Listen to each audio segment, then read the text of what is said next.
In this video, we're going to be talking about the population crisis in India. For starters, India is a country in South Asia with a population of 1.39 billion people and a population growth far higher than China, which is shocking because China is far bigger a country than India is.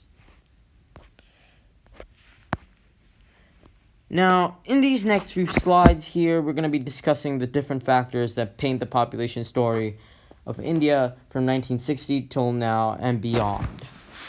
Now, India doesn't have many ups and downs, I think because even natural disasters and wars did not even make any impact, as the population was still in millions. Now here, we have the crude birth rate, which has fallen steeply from 1960 till now, and this is primarily driven by lower babies born to educate people migrated to urban cities in search of livelihood and better living. Now going forward, this is expected to fall very less or plateau. Now here in the crude death rate, it plummeted from 1960 till now, driven by better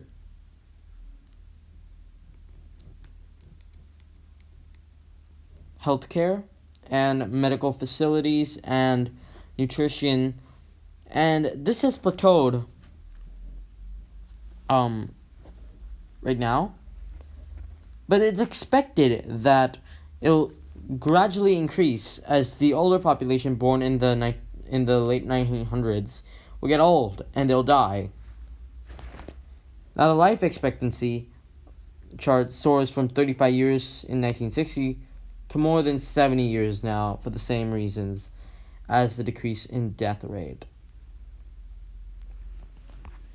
The total fertility rate has steadily dropped over the years, but it will plateau in the future as population will still grow till 2060.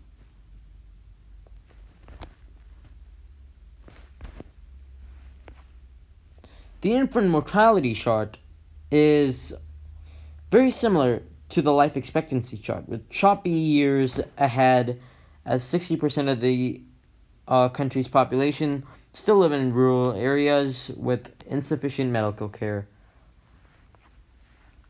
Now these population pyramids are very interesting because in 1960, India had very high birth rates, very few people living long, and clearly in stage 1 of the population growth.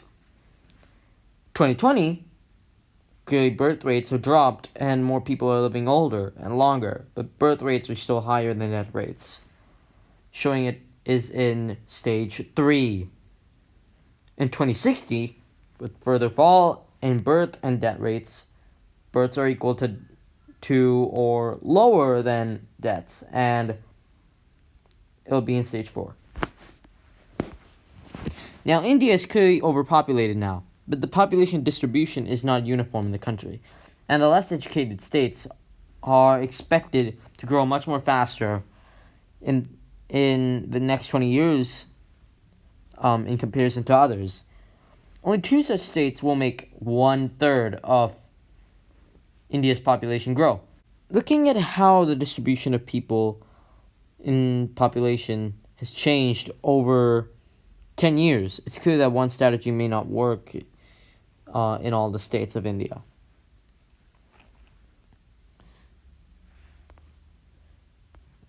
With Indian economy projected to grow, birth and death rates are falling and life expectancy getting better, there's only one option for India: to lower the birth rate.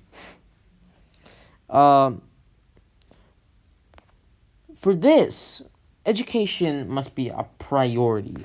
We saw earlier that education plays a key part in dropping of the birth rates from 1960, as well as the less educated states, causing most of the population growth. Now, education should be knowledge, not be able to write your name only, as literacy is known as just plainly that in India. Indian government should invest in better school infrastructure and give more vocational training for employment, and change the way it teaches. And just please make it free.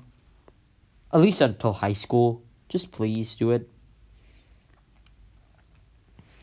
Now, the second part of the plan is to encourage people from having no more than 2 babies.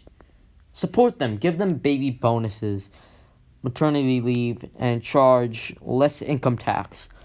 If anyone has more than 2 babies, then please do the opposite. Also, contraception is not well known in India like its neighbors like Nepal or Sri Lanka. This needs to change, and with education, this will help to reduce the birth rate and population. Thank you so much for listening and watching this video.